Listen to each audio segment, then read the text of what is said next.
This video is brought to you by TS4U IT Engineering Bootcamp. So the next question I have actually is still the pipeline related. So what process do you follow when you change any pipeline job template? Because the template we make changes quite a bit. It depends on when we do. But what are some challenges you face while doing this, and how did you overcome those? Okay, so yeah, we basically had like so many issues with the pipeline versions because we are using Terraform as our deployment tool. Okay, so we run our GitLab CI jobs within a specific Terraform Docker image where we can actually get all the Docker images that we need to deploy.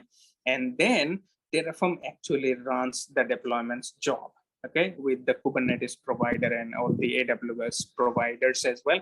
So what happens is, let's say we upgraded the job pipeline, okay, or the job template.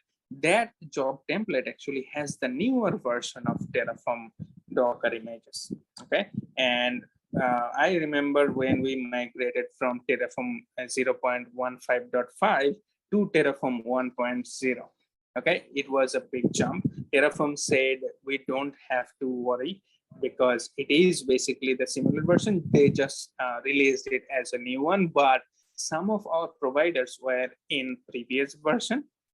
So we basically updated the job templates for Terraform 1.1. But what happened in some of our repositories, they weren't being upgraded to the latest Terraform repositories and everything. So with the Terraform, there came a new version of the Kubernetes provider as well. So all the deployment templates were changed as well in the Terraform provider, Kubernetes provider. So even though Terraform itself didn't change, the AWS provider and the Kubernetes provider actually changed. So they are needed to have some code changes. Okay, so whenever we upgraded the pipeline, we upgraded the Terraform version, but we didn't upgraded the Terraform like template codes. Okay.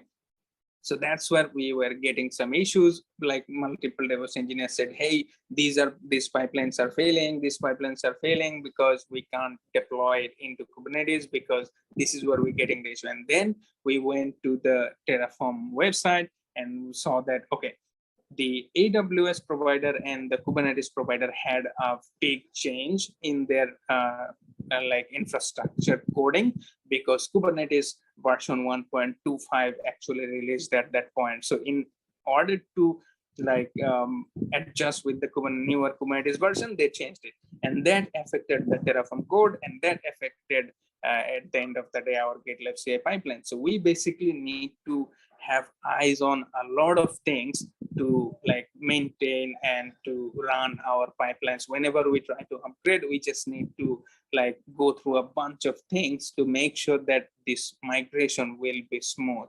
Okay, so at first we were getting these kind of issues, and then since we are actually learned how to actually do that, nowadays we don't face these kind of issues a lot.